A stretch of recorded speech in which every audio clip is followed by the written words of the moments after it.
What is up, everyone? It is DJ Martini Midwest Reviews coming at you with another video for my channel today. I got a really zinger one, something I really don't do very often, but I definitely wanted to make a video on my 2022 Husqvarna Svartpilen, and it is a very different bike. You don't see a lot of them around, so I definitely want to do a video on it. I know there's a few videos out there, but there's not a lot, and I've had it for now almost 2 years. We're getting close, and I really haven't rode it a super bunch. I've just been so busy doing so many other things that I've got just past its break-in point, and so I want to talk about that as well, and just talk about a little couple things that I don't see in videos about the motorcycle. So definitely got a lot of things I want to get into about this 2022 Husqvarna Svartpilen, and we're going to get all into it today. So thank you so much for joining DJ Martini Midwest Reviews. If you've never tuned into me, just know that I love to do review videos. I love to just do all that research for you so you don't have to. Give it to you as easy as possible, and then leave some links in case you're interested in any of the products that we talk about. So that's about it. This is a zinger. Like I said, I'm usually doing all kinds of electronics and different things like that, but I definitely wanted to talk about this motorcycle I've been riding for about 20 years. I've rode all kinds of motorcycles, from Ducatis, Kawasaki's, Yamahas, sport bikes, dual sport bikes, cruisers, just about everything in my lifetime so far, and I really enjoy riding motorcycles, so this one's just a little bit different for me. My very first bike was a Kawasaki Ninja 250. I had a few of them, and actually really liked, just from the standpoint of they're so light, so nimble, so easy to ride, that they're really fun, especially if you're just riding them around town, and that's kind of where this one fits. And so definitely want to talk about it. The first thing we're going to do is we'll actually just take you for a quick walk around this bike, come in, zoom around the bike while we're talking, and we'll kind of talk about some specs. He's going to go around the whole bike really slowly and kind of show you what I'm talking about, but we're at the back of the bike, and you notice that we do have a small little exhaust here. That's from the Husqvarna. That is a stock. Everything is stock on this motorcycle, so everything pretty cool. You do have Pirelli tires. Notice they're kind of off-road. They're called Scorpion rally tires, and they do handle pretty well on the street, so I'm actually pretty surprised about it, that they work so well on the street. Do have a really cool look on this bike. You're either going to love it or you're going to hate it. They do have giant 390 millimeter front disc brakes, which does give it some great stopping power. LED light in the front, very cool there. It doesn't come with this windshield, but that is an accessory that it's a must-have when you're riding in little windy weather. It does help just a little bit. Showed you those giant 390 millimeter front brakes on the motorcycle. Let's go ahead and I'll show you the front side just so you guys can kind of take a look over here. So of course you got your seat, you got your gas tank here. This is where you will put your key in the ignition. These are custom mirrors. Usually I have some mirrors that come up like this, but these are custom mirrors, so I guess I did put some custom mirrors on it that I like. I put some little handlebar grips on and brakes on there. They do have an LCD screen, but it is kind of hard to see in weather, and like I said, I did put this small little windshield in there as well. But you can see the mirrors there. You got a horn here, you got your blinkers, high beams. You do have a quick flash on your high beams on the front here. This is the clutch. This is the brake, your brake reservoir on off, kill switch, and then you do have, like I said, some modes here. We'll go through that here in just a second. It is a little bit hard to see in the sun, so we'll kind of be crazy when we look at that there. All right, so just some real quick specs on this motorcycle. It is a 2022 Husqvarna Svartpilen. They do run about $5,400, which is pretty cheap, kind of like your base level for motorcycles. And so I thought that was a phenomenal price for, like I said, you're either going to love the design or you're going to hate it. And so that price point is pretty cool at $5,400. This is a 400cc motorcycle. About 373 is what it actually has, and it is the engine coming out of the Super Duke. If you're familiar with KTM, they have a Super Duke 390, and that is what this motor is actually for the Svartpilen. It has a 2.5 gallon tank. It's got about 4.7 inches off the ground, but I do want you to are going over rocks or anything like that. If you try to take this bike off road a little bit, you're guaranteed going to hit something with that. So Just something about the lowest part of the bike with the 4.7-inch ground clearance. Like I said, it does have shares the engine from the Super Duke 390. 350 pounds wet with 2.5 gallons of fuel in it. It does have that LCD screen on the front, but it is hard to see in sunlight, so I'll show you that here in just a second. 17-inch wheels with those Pirelli Scorpion Rally tires on it. It is a very narrow bike, so it's not like super, wide at all, but it is pretty nimble and fun to ride. It is comfortable. I'm about 6 foot tall, and that's about exactly what I would rate. If you're a little bit taller, this might be a little bit uncomfortable for you.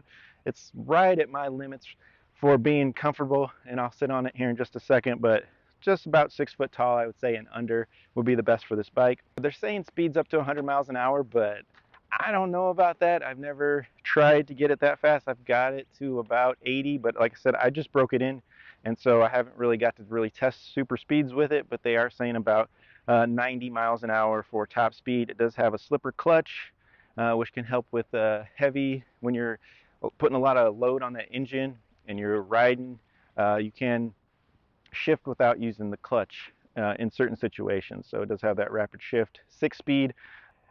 Does have, so there is 2 versions of this motorcycle. It's basically the same motorcycle, except there's a Svartpilen and there's a Svartpilen, and the Svartpilen is going to have different Michelin Power 6 tires, which are road tires. These are a little bit dual sport tires.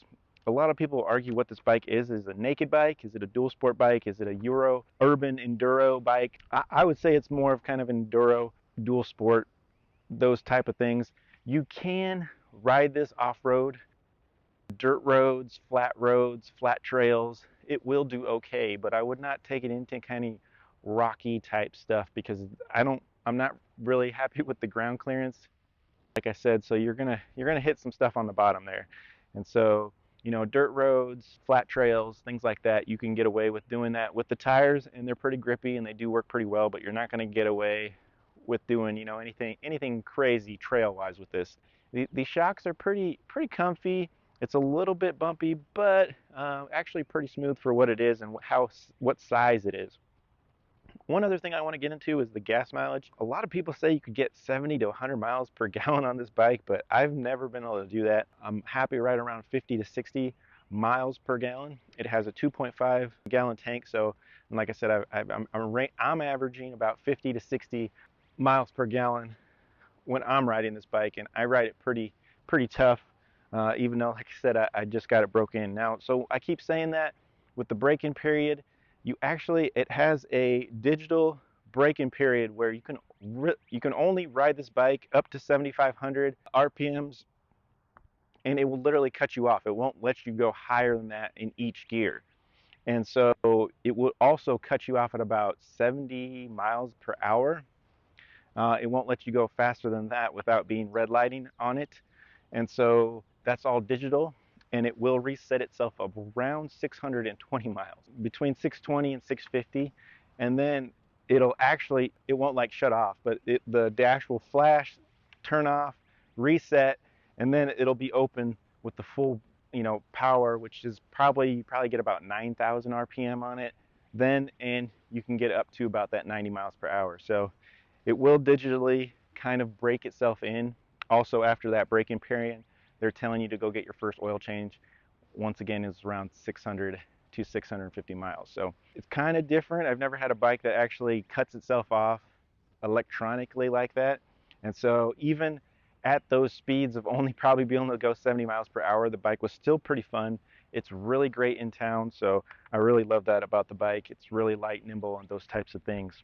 I will take you into the modes, and we will just fire it up here in a second, and then I'll give you pros and cons here. So let's get you back off the stand, and I'll show you, fire it up just so you can get a quick hear of it, and then I'll show you the mode that I want to show you real quick, because I haven't seen a lot of videos in that. All right, so we're just going to fire it up just so you can get a quick sound of what these sound like. They're pretty quiet bikes, especially with the stock muffler, and so that might be one of those accessories that you want to jump into right away. We'll talk about that in a little bit, but let's just go ahead and fire it up.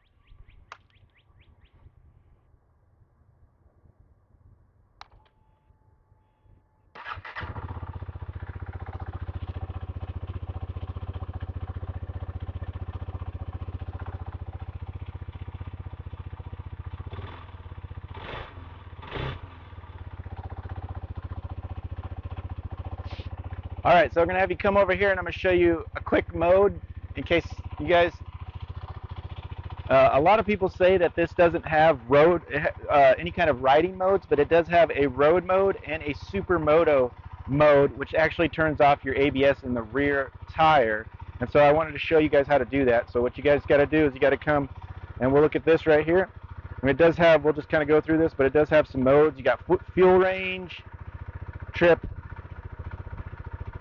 and then you can see that it says road mode here. So what you want to do is hold this set button here,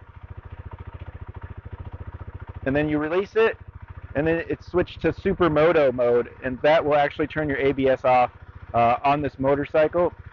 To me, it might change a little bit of the feeling too, but I'm not 100% because it does feel a little bit snappier, but that's just me in my opinion. So, all right, we are back. Let's go over pros and cons. I just want to show you, I'm 6 foot tall. I want to sit on the bike really quick, show you that it is pretty comfortable actually for me. I might look a little bit big, or I don't know, it's all your opinion, but I think it fits me pretty well. Actually, my leg is right at the tank. It's on the shifter right now, so it feels pretty comfortable. It's a nice upride. You're not really leaning super forward or anything, which I actually have issues. Another reason why I like upright type bikes. But yeah, it is pretty comfortable. I do like it. It's very narrow, easy to ride. Like I said, really light at the 300, around 350 pounds. So very, very, very comfortable. All right, let's go ahead and just talk about real quick my pros and cons, and we'll get you out of here. Just wanted to make a quick video on this. Nothing crazy. So definitely pros is the price point. You got $5,400 basically for this motorcycle, and like I said, you're either gonna love it or you're gonna hate it. Style-wise, so that could be a pro or con depending on what is up. I really think it's a really cool looking bike. A lot of people give me, thumbs up. They see me riding because it's a very interesting, different looking bike. Not a lot of people know that Husqvarna makes motorcycles besides dirt bikes. They don't know if they make road bikes like this. And so very, very interesting. These are not just chainsaws, Husqvarna chainsaws and stuff like that. They're making motorcycles, street bikes like this. And like I said, it's small, it's lightweight, inexpensive, has that big front brake, which really stops you pretty well. I do like that about it. The clutchless shifting or the quick shifting, rapid release clutch, things like that. You can actually do some pretty aggressive riding on that with that clutch. It does have the ride mode, so you can't take the ABS off, just to let you know. That quick shift, price point. Also cheap accessories. I just broke this in, so now I'm going to start putting some accessories on it, but they're really inexpensive, so you can get exhaust. Everybody does a quick K&A air filter on this, maybe modifications to the air box. A lot of people do.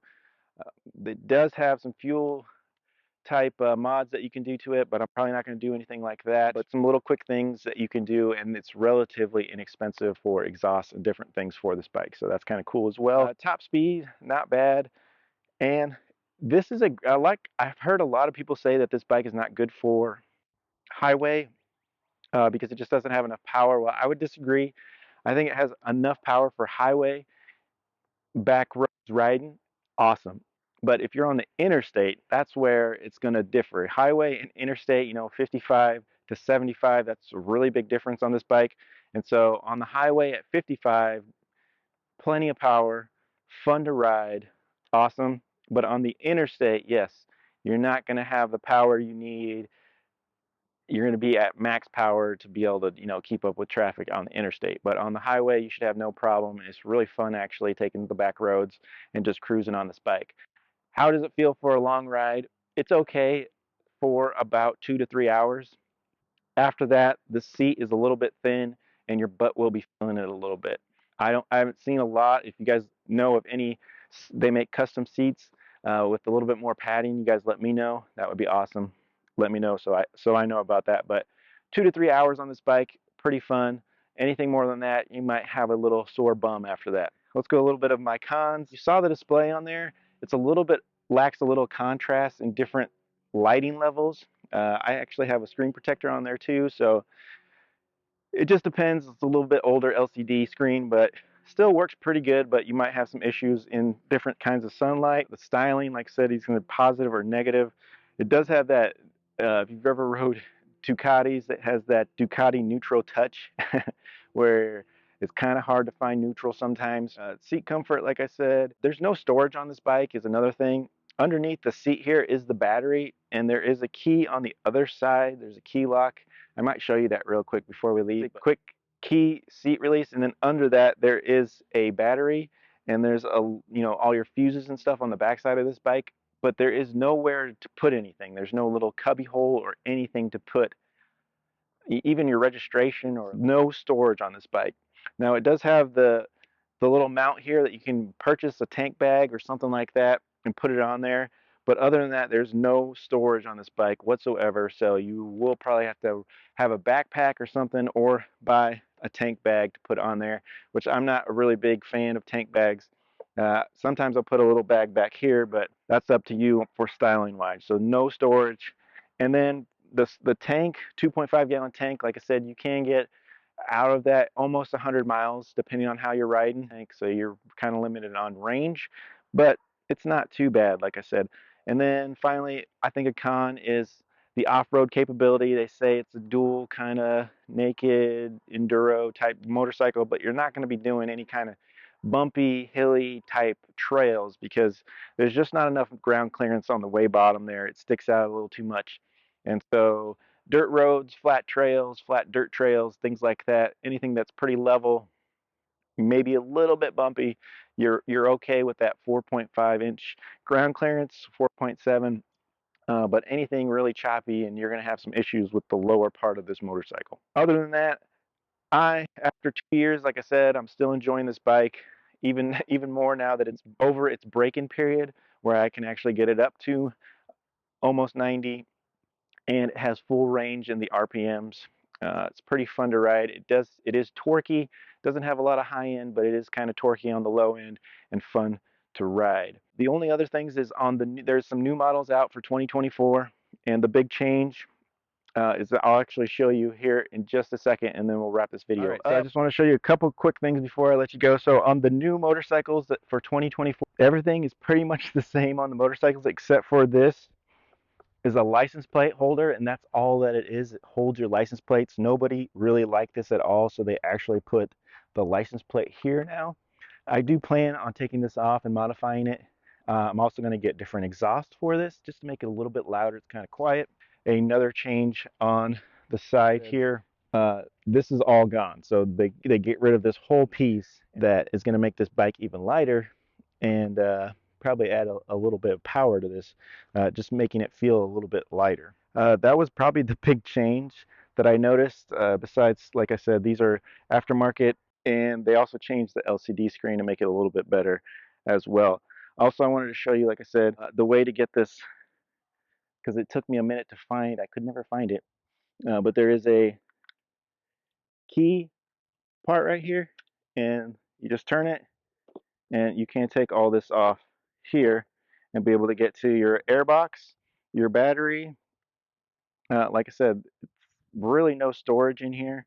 There is a little tool piece, but that's even uh, doesn't fit with when you put the seat on. So no storage in this bike. So one thing I did want to point out. All right, so to get this back on, it is a little tricky. So another thing I'd show really quick how to put the seat back on. You're gonna have to put this piece on first, because if you don't, you're not gonna be able to get it with this rack on there. So you can see that it sticks out a little bit. So you have to put this piece in first, and then you kind of make sure it rests on there like that. Okay, so now that is in. It's kind of flush. There's about a finger space in there, and then you come back and you put this back piece on, and there's some rollers right here, and you can see that this piece kind of fits on those rollers, and it'll kind of slip right in, and then you can just click it down and it's good to go. And like I said, you have that key over here, and that's where you pop that piece back up to get it out.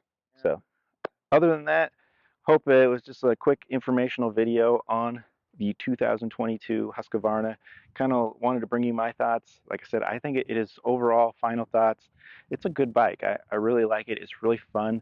I've had really big bikes. I mean, 1200s, 1100s, 900s, 700s, 600s, all kinds of types of motorcycles. This is a 400, and it is super fun. I really like riding it around town. I'm not doing a lot of distance rides, so I'm just doing highway, around town, short little trails and things like that. and it's super fun for that. And if you just are using it in town, going to work back and forth, ultimate stoplight to stoplight motorcycle. I think if you're looking for something a little bit bigger, you might be looking at the 700 model of this. They actually have a 701, and it is really light and nimble as well, but it has a little bit bigger motor for those interstate type riders. So other than that, I think that's it. Just know that these bikes are foreign made. This particular model is made in India, and then the 701 is actually made in Austria. Just something, a little bit more information for you guys, but it is a pretty well-made bike actually, and I'm really enjoying it so far. So overall, great price point, great fun, great ride, and really cheap accessories as well. So cheap to modify and things like that. So thank you so much for tuning in. It's been DJ Martini Midwest Reviews. If this is helpful at all, give me a like or subscribe, and I can't wait to see you on my next video.